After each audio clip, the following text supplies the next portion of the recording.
Hello, ladies and gentlemen. Today we're going to be talking about the area of a circle, a sector, and an annulus. And these all have to do with circles. So let's go ahead and get started. First, we need some terminology. So a circle has a center. A circle also is defined by its radius. If you know the center and the radius of the circle, you pretty much know everything about that circle. So the radius is the distance from the center of the circle to any point on the circle. And then the diameter is the distance all the way across the circle and it needs to go through the center. So really, the diameter is just 2 of the radiuses, 2 times the radius. And then an arc is just a portion of the outside of the circle. So it's a portion of the circumference of the circle. All right, let's talk about some formulas we'll need. So 2 big formulas we'll need is the circumference of a circle. So the circumference is 2 times pi times r.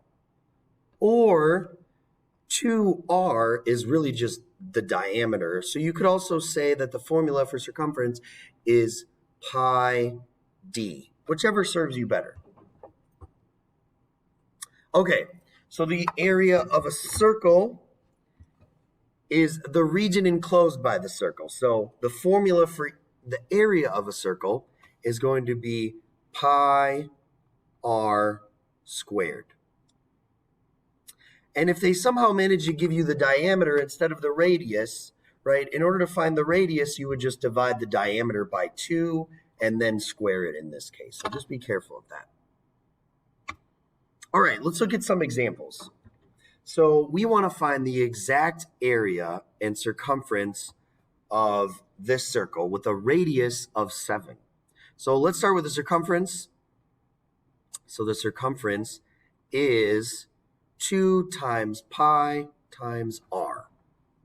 So the circumference is 2 times pi times 7, right? And all of these are just being multiplied, and we can use the commutative property to say that the order of this multiplication doesn't matter. It just becomes 14 pi. And then just don't forget your units, centimeters. And then that is actually the exact answer. It still has a pi in it. Now, you might want to type that into a calculator, 14 pi. If you type it into a calculator, it's going to have to round the digits of pi eventually because the digits of pi go on forever. So the only way to capture the exact answer is to leave it as pi. All right, let's find the exact area. So area is pi r squared. So the area is pi r squared, so we're just going to say the area is pi 7 squared. So the order of this doesn't really matter, except that you need to square the 7 first, and 7 squared is 49. So I'm going to say the area is 49 pi, and then it's centimeters squared, since it's area. Okay, so that is our exact area and our exact circumference. If, they want a decimal, then what you'll do is you'll just type it into a calculator.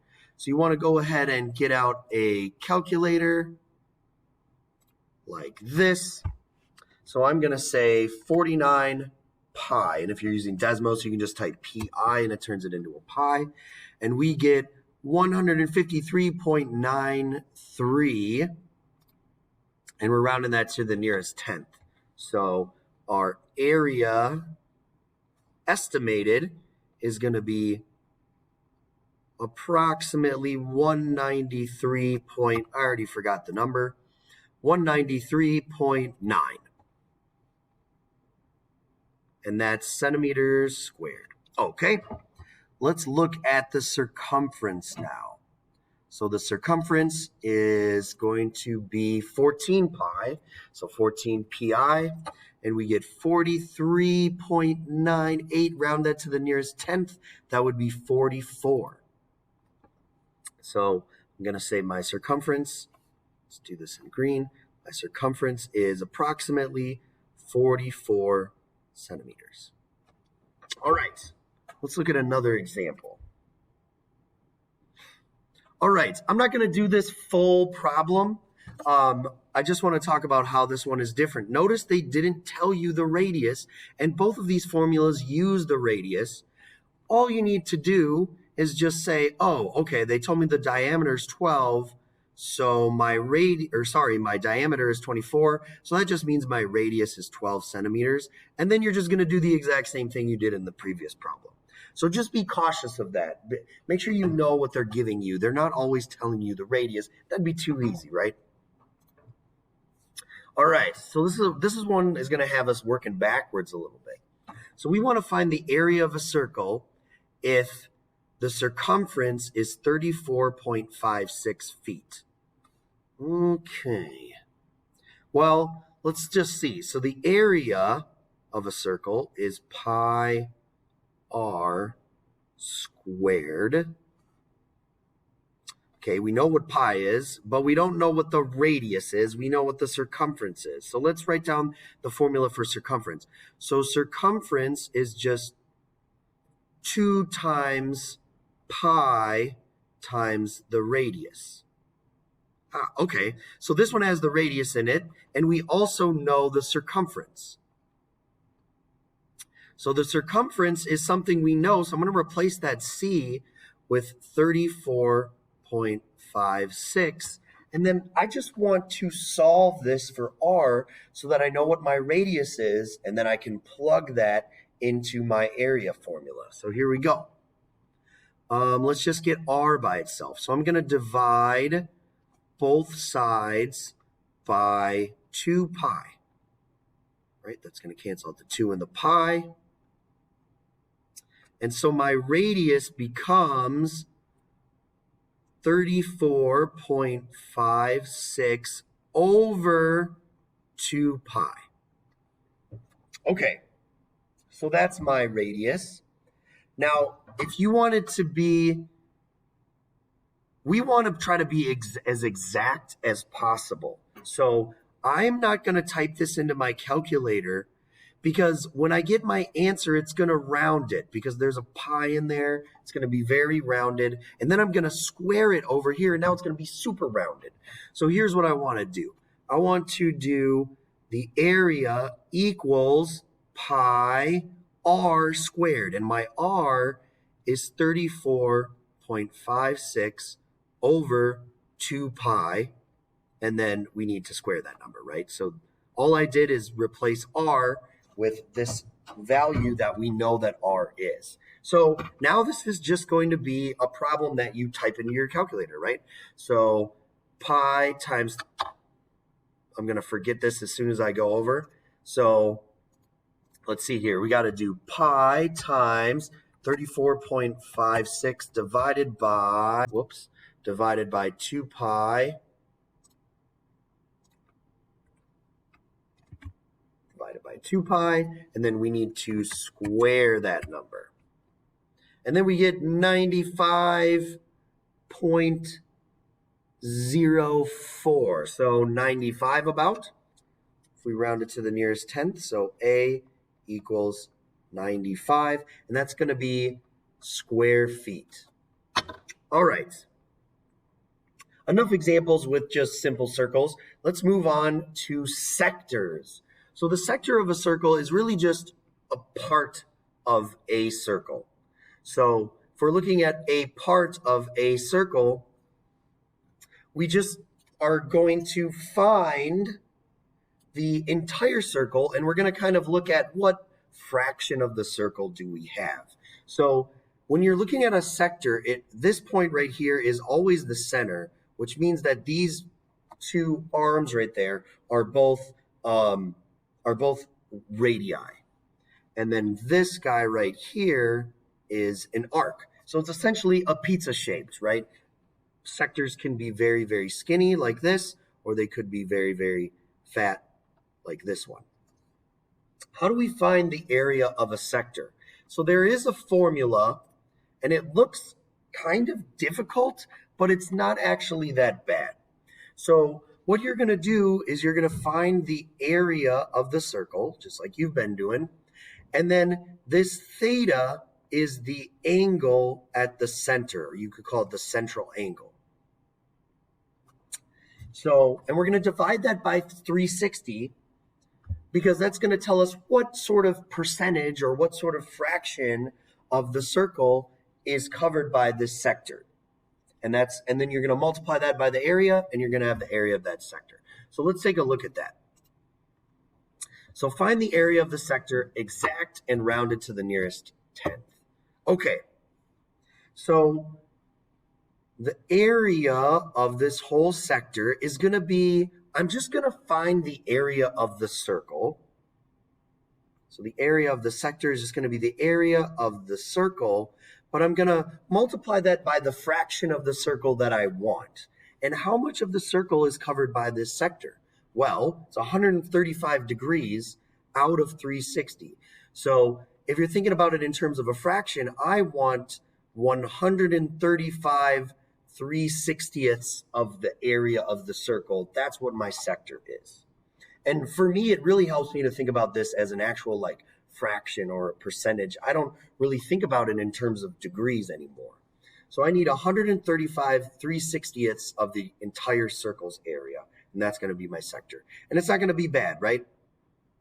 The area of my sector is just going to be pi r squared. So it's going to be pi times 8 squared, which is going to be 64. So I'm going to actually write that as 64 pi. And then I'm going to multiply that by 135 3/60ths. All right. And we could leave our answer like this. It might be nice if we kind of put these numbers together a little bit, like we multiply 64 by 135 3/60ths. You could still leave the pi in there. It's whatever you want to do or whatever they're asking for. So if they ask for the exact answer, you're going to literally type this into a calculator. I would suggest using Desmos. I'm sorry, if they want it rounded, that's what you would do. If you want the exact answer, this would be fine for an exact answer. All right. All right, let's look at one more. So they're telling us the area of the sector here. So that's kind of weird. So they're saying the area of the sector is 21.38. And they want us to find the radius of the circle. So this is going to be kind of backwards style, right? So we have the radius, and we know the area of the sector. So let's just try to write this down. So the area of the sector is just the area of the circle, but multiplied by 50 over 360, because that's the fraction of the circle that we have. All right, and there's another piece that we know here. We know the area of the sector. So I'm going to erase this, and I'm going to replace the area of the sector with 21.38. Now what I need to do is I need to solve for the area of the circle. And then once we've got the area of the circle, we can backtrack and we can find the radius. Okay, here we go. So I am going to divide both sides by 50 3/60ths, which, would be difficult, except remember, dividing is the same as multiplying by the reciprocal. So I'm going to multiply both sides by 360 50ths, right? Keep, change, flip. Dividing is the same as multiplying by the reciprocal. So I'm going to multiply both sides by 360 50ths. So I know that sounds like a nightmare, but it's only a nightmare if you didn't have a calculator. If you have a calculator, it's really not a big deal at all. All right, and that equals the area of my circle.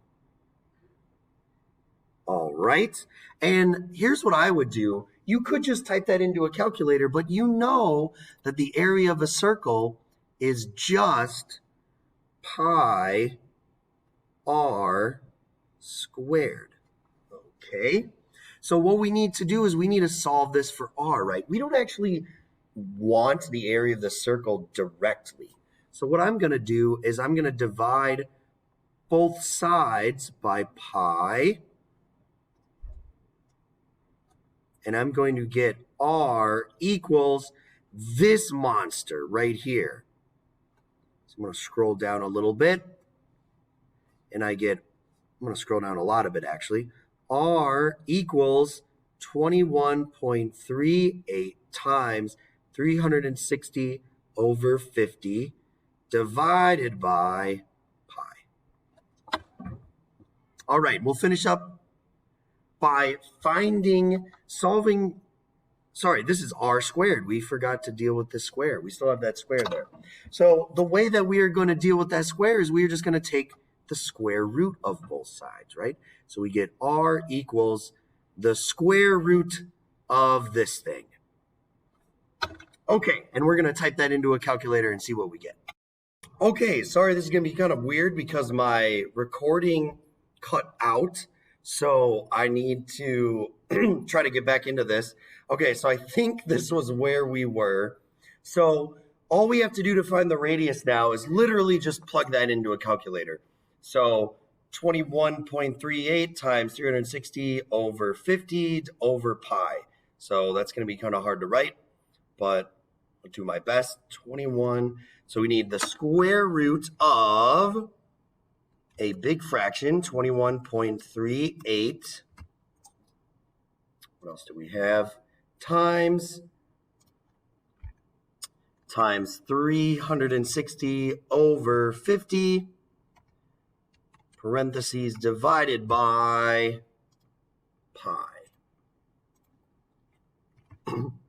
And here would be our answer, and we'll round it to the nearest tenth, and we would just get 7. So that's nice. Our radius is just 7. It's almost disappointing when you had such kind of a hard and long time to get something, and the answer just comes out to be 7. And this would be 7 meters, since the area was given to us in meters squared. Okay, let's look at another problem. So what we want to talk about now is we want to talk about an annulus. So an annulus is basically a donut shape.